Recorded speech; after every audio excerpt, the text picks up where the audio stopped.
Hello, and welcome to Produce Talks, the CPMA podcast.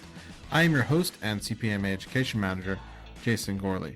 Before we get started, I want to let you know about our Produce Basics Certificate program available now at elearning.cpma.ca. And I also want to remind you that you can subscribe to our podcast on iTunes and a number of other podcast catchers such as Nobex or Blueberry. So we'd love for you to subscribe, rate our podcast, help other people find it. This month on Produce Talks, we're taking a look at food service at post-secondary institutions, and to do that, we've connected with Brent Brownlee, Director of Ancillary Services at Algonquin College. The conversation with Brent went in a few different directions, but we mostly focused not only on finding out about the different changes that have come about with food service at the post-secondary level, but what those changes could mean for changing consumer expectations as students complete their studies and gain more purchasing power in the next stage of their lives. I'll let Brent explain why he's a great person to tackle this topic for us. I was the general manager of food services at Algonquin College. Now I'm the director of ancillary services, so I'm still responsible for food, but I'm not directly involved in the food. I have been, heavily involved in our. We have a Canadian College and University Food Service Association that's institutional members mostly. And I have been president of that organization in the past and work closely with colleagues from across the country, all the different food services. I know most and understand most of the business models, whichever one that is, and we share pricing surveys and benchmarking surveys on a number of different topics. And you can find it, CCUFSA. You'll be able to find the website, and you can see who's a member of that. We have buying groups. We share buying power amongst, particularly amongst the self-operated colleges. So we are self-operated. 6 institutions in Ontario that are still self-operated. There's pros and cons to either. I think that you always have to evaluate what works on your campus.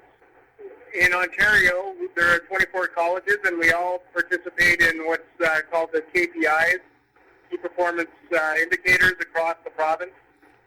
And Algonquin College, from a food service perspective, has always ranked near the top or very close to the top in terms of student satisfaction. To really understand this topic, it's important to know the different approaches to food service at the post-secondary level. So there's the traditional sort of meal plan that existed when I and probably some of you went through college or university, where the basic meals are provided based on a set schedule. There's a flex plan, which acts pretty much like a gift card. So there's a cash balance on the card, and as you make purchases, the cost of the purchase is subtracted from the balance. But then there's another method that's really a reflection of something that's larger, generally happening everywhere, and that's convenience of an on-demand service. So when you think about streaming movies, online shopping, 24-hour grocery stores, courses at post-secondary that are online. Now, I've asked Brent if this change in post-secondary dining is a reflection of the expectations that have been created by technologies that have made this possible in other parts of our lives. I would say that is true, yes.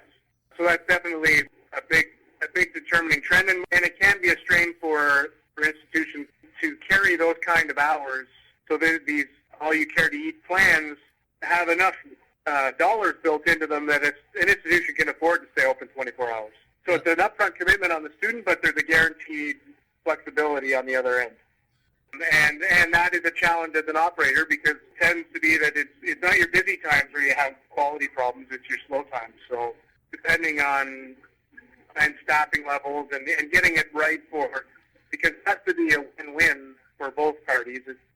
The food provider is not making money or hurting financially, then it can become a bad cycle. So with these changes in how students are expecting access to campus dining, one obvious question is, what are some of the other changes that are happening on campuses? And Brent has some thoughts on that too. Well, interesting. I think that the bulk of our activity on campus, I believe, hasn't changed a whole lot. Pizza was the top seller in 2001, still the top seller in 2016.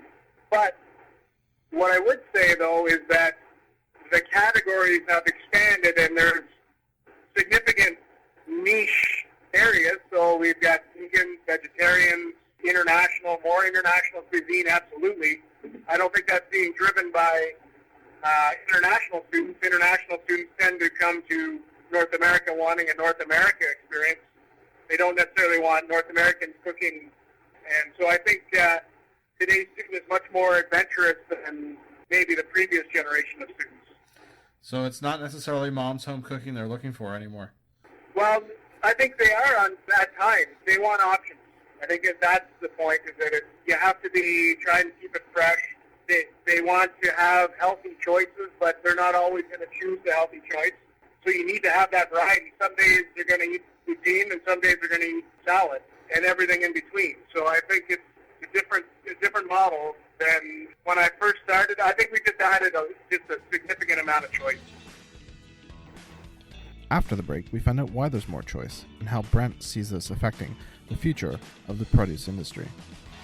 And we're thrilled to welcome a new sponsor of the podcast, and they're not a stranger to the podcast. We did a very successful episode called Greenhouse on the Go with them last June.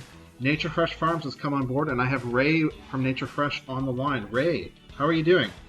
Very well, thank you, and appreciate the opportunity to participate in this. So maybe you could tell us first a little bit about who Nature Fresh Farms is. Nature Fresh Farms is an independent grower in Livingston, Ontario. Peter Queering family operates about 130, 140 acres of high-tech land in the Livingston area. So we're a local grower right here in Ontario. This episode is all about post-secondary dining and how that's kind of changing. Connections to post-secondary are pretty important for industry in general. Can you tell us a little bit about how Nature Fresh Farms connects with post-secondary?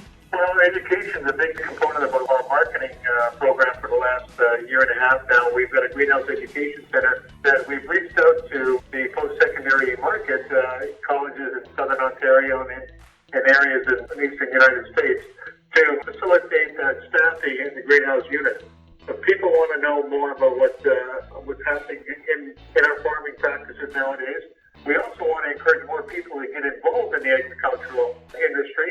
So by reaching out to those that are doing those in their academic studies, it gives us an opportunity to facilitate and enhance our experience at our Greenhouse Education Center. Thanks, Ray. So the question becomes, why are students looking for this increase in a significant amount of choice? Is it just availability, or is there something else behind it? If you're going historical comparison of Canada from 1950 to now, I think there's a much more diverse population. And I think diversity is part of that. And I guess, and part of it, the expansion of the menu is to appease the tastes of perhaps some of the international students that are attending our institutions, but in some cases it might almost be the reverse of the options there, and everybody's trying it, and it's meeting a need of the community. So I think that from a social media perspective, food channels and food shows were the rage, trying new things.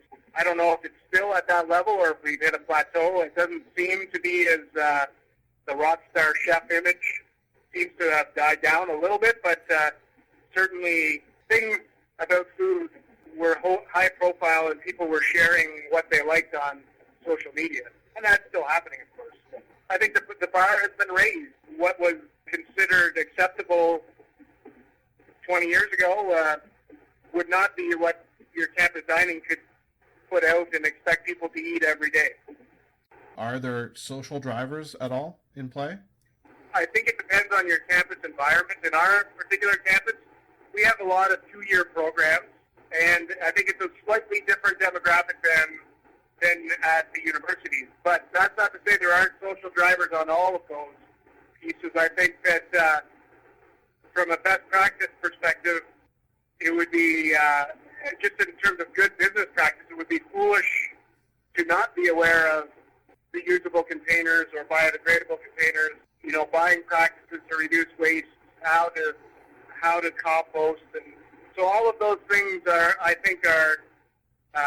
have to be a key piece of the business plan, whether students were really pressuring you or not. We certainly do have active groups on campus that are very interested in looking at healthy eating options and choice around that, and vegan and organic. there's always going to be some push on that, but I haven't personally seen it on our campus. So then going back to one of the original purposes of our conversation, how does the dining environment and change that we're seeing at the post-secondary environment translate to the future of customer expectations for the produce industry? Well, I think that yes, particularly from maybe from a social consciousness point of view, where it is more prevalent to see, why we make the choices we do on what container to use or what cup, but also too from the organic and fair trade coffee. That has been discussions, bottled water discussions. Educational institutions are where people link to what they like and how they can make a conscious choice through their buying and to influence. I think it's also those people that are actively involved influencing the decisions of the institutions helps that they can make a difference in terms of what policies and procedures are in place. I think that people think that they're disconnected, and I believe this anyways, that people don't realize how much power they have through a suggestion to the general manager of a food service on a campus. Can make a difference in shaping how food services are delivered. I think that people are more aware of healthy food. I think that how food impacts your health, people are more aware of it now than they were. We were about to end our conversation, and I asked Brent if he had any additional thoughts he wanted to share, and he had some thoughts around the impact of institutional food and the changing food landscape. Well, I think that institutional food tends to sort of sit in the background in the big food landscape, but our institutions across this country, you think about hospitals, schools, prisons, wherever we're doing major food production, I think it's changed a lot, and there's probably a lot of emerging trends in hospitals that would be similar to the ones we're seeing in our food services and in education. And I think that, talking about future buying trends, I think we're seeing that in our grocery stores. All the value adds that each grocery store is going to, whether it's packaged food ready to cook. So you're seeing a lot of in-store production. It's not a one-size-fits-all anymore.